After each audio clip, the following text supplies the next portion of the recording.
Why do we keep doing things we absolutely hate? Why do we have a life that we absolutely despise, yet we go every single day and do the same thing? Day after mundane, boring day. Well, if you hate your life, or at least hate some part of it, at least you're here. You're in good company, because I've definitely had parts of my life I have hated and currently hate. Here's a 5-step guide on how to start loving and enjoying the life that you hate right now. Rule 5, do not do what you hate. I took this chapter as a really, really, really good splash of cold water in the face to really remind myself that if I don't like something about my life, I myself have the agency to fix it. No one is going to help me. No one is going to make the decision for me. There are people who will help me. That's a fact. But the only person who can really make the change happen is me. The only person who can really make the change happen in your life to make it better, to improve it, to continue moving forward is you, and nobody else can. So it was a really good, revitalizing moment to remind myself that I'm not waiting for anybody. I'm not waiting for anything. I will make it happen. Tyranny grows slowly and asks us to retreat in comparatively tiny steps. But each retreat increases the possibility of the next retreat. Each betrayal of conscience, each act of silence, despite the resentment we feel when silenced, and each rationalization weakens resistance and increases the probability of the next restrictive move forward. How many times have we heard this? Don't say this. Only say this. How many times have we heard people attempt to box us in and only allow us to say certain things? How about government emergency powers for now? Or just wear a mask. It's no big deal. It's only for a time. Right. And then my two favorite. Speech is violence and silence is violence. Oh my goodness. Where are we? Now let's get the devil's due. These may all be really, really good things to keep us quote unquote safe and make sure everyone feels comfortable and is, safe psychologically. But the fact of the matter is, a life where you're 100% psychologically safe is a very depressing, mundane, boring life. Think about it. If you were never challenged on a single thing you ever believed, would you ever change your stance? No, you wouldn't.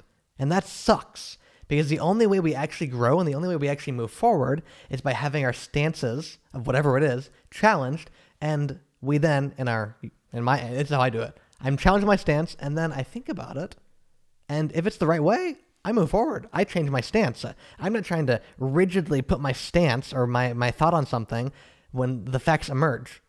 When new facts emerge, my opinion changes. That's just how it works.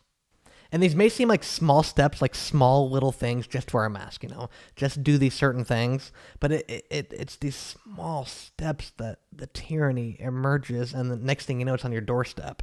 I just saw a story in Canada. There's literally a barricade and fence around this church where parishioners just literally wanted to go worship. They threw the pastor in jail for over a month. This is insanity. And this is not me fear-mongering. This is just reality. Tyranny is very, very close to us in the US of A, and we need to be very vigilant of that. These small steps, although they seem small, actually are giant leaps forward and not the right way. And these are all blurring the lines of objective truth. This is male, this is female. 2 + 2 equals, well, it depends. It depends what it equals, depending upon your background and where you came from. What is this craziness? 2 + 2 equals 4. No matter what country, what tongue you speak, or what part of history you're a part of. Between the 1st century all the way to the 21st century, and even before then, 2 + 2 equals 4. They're blurring the lines on reality, blurring the lines of this, so they can start instituting what they believe truth is. And these values are not derived by anything more than secularism, than government, than me as an individual. Once we start getting into I create my own values, we are in very, very, very dicey territory. Each law passed and each emergency power continuing giving, or not given, but taken by the government makes the individual smaller and smaller and smaller until we don't have an individual left. We only have a collective. And that is the murderous doctrine that created the 20th century and all the terrible things that happened in the 20th century.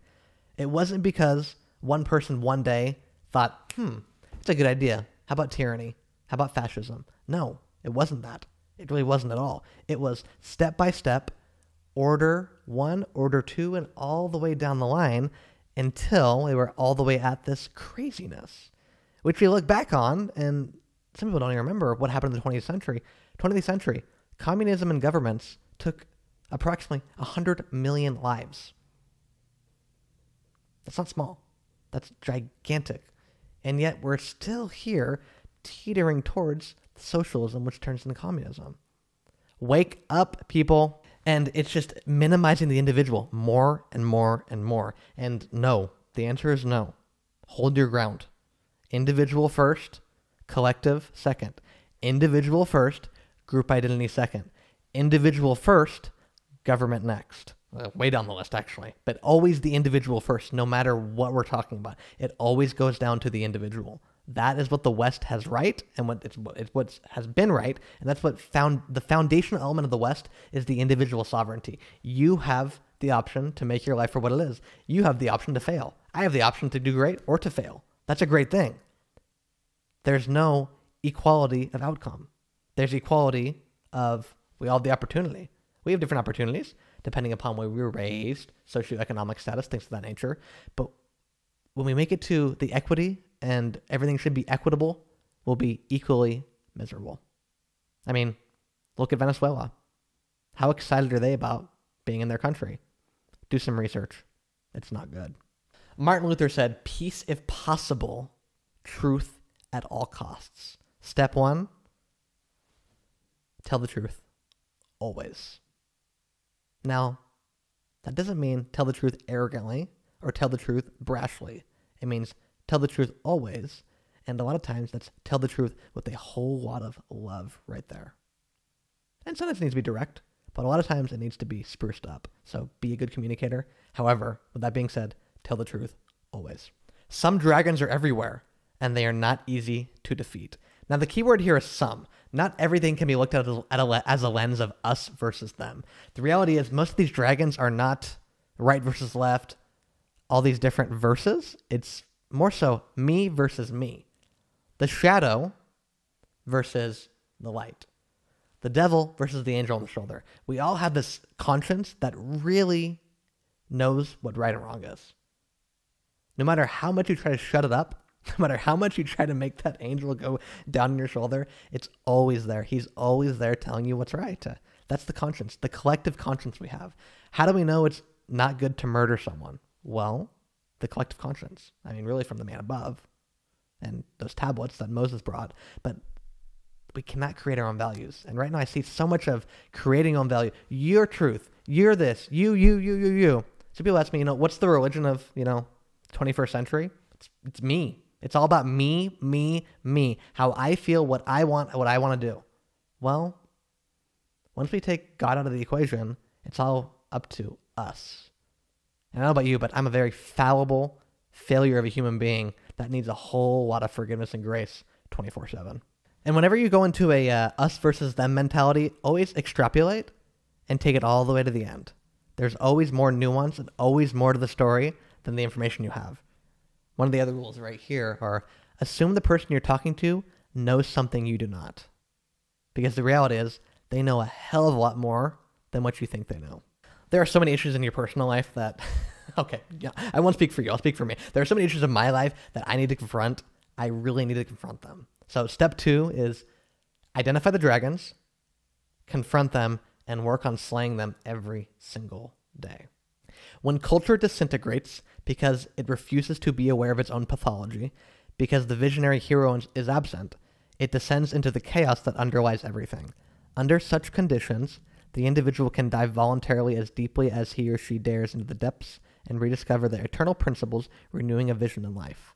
The alternative is despair, corruption, and nihilism.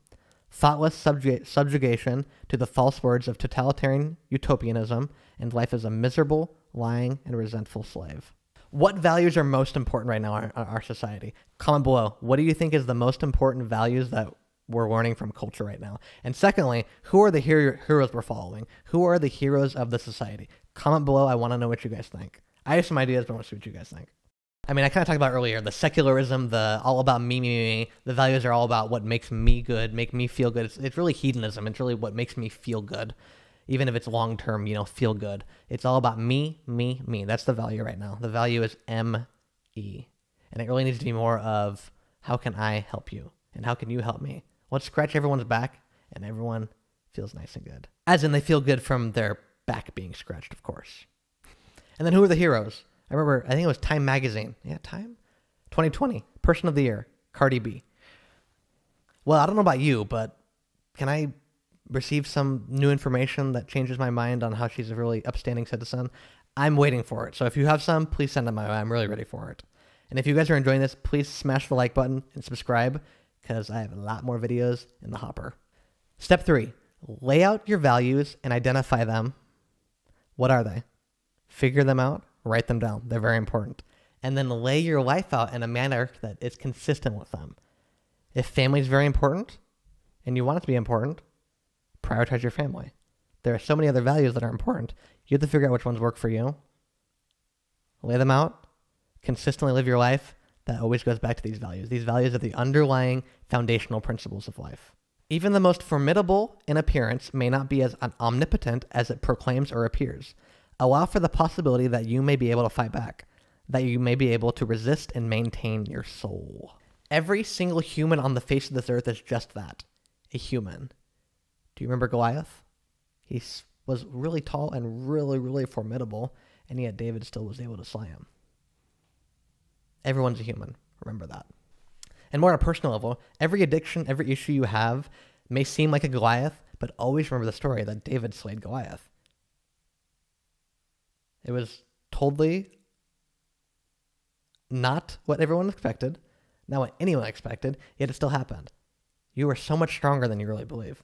I am so much stronger than I give myself credit for. You are so much stronger than you even imagine. Know that you have the strength in you. Everything you need is within you right now. It's just a matter of activating it and turning the power on. Because right now the power is probably off. Turn it on and conquer it. All right, step 4. Find the issues that you believe are formidable in your life. Identify them and take one step at a time to slay those dragons. As the old and cruel cliche goes, if you must cut off a cat's tail, do not do it half an inch at a time. Now I'm all about incremental improvement, a little bit here, a little bit each day, but at times there is so much dysfunction in life, so much dysfunction, whatever the issue is, you have to completely go cold turkey. As in, you take the cat's tail, take the whole thing, chop it off from the nub. Not a little bit at a time. That is more painful, and although making change is painful, it's unnecessarily painful to do it 1 inch at a time. Sometimes it's better just to do a completely cold turkey on whatever it may be. Sometimes it's best just to cut it off and not look back. This is the exact reason I don't drink alcohol, because I realize if I go into that realm of life, there's no going back. And there's no going back positively. So I realized that just cut the tail off, throw it away, and continue moving forward. All right, so step 5, eliminate all things, thoughts, people, wasted time that don't keep you aligned with your values. Whether that's a substance, whether that's a person, whether that's wasted time, which I spend way too much time scrolling through junk than I definitely should do. Whatever that is, figure out what that is and eliminate it. Don't do 10% less, don't do 20% less, eliminate it. I promise you, you'll make your life a hell of a lot better. What'd you guys think? What other steps can you take to make your life a little more enjoyable? That was 5. Those are the best 5 I got. I want you to hear what you guys today. Comment below. What are the best values and what are the good things you got to add in your life? Make sure to comment, subscribe, and I will see you guys for the next rule.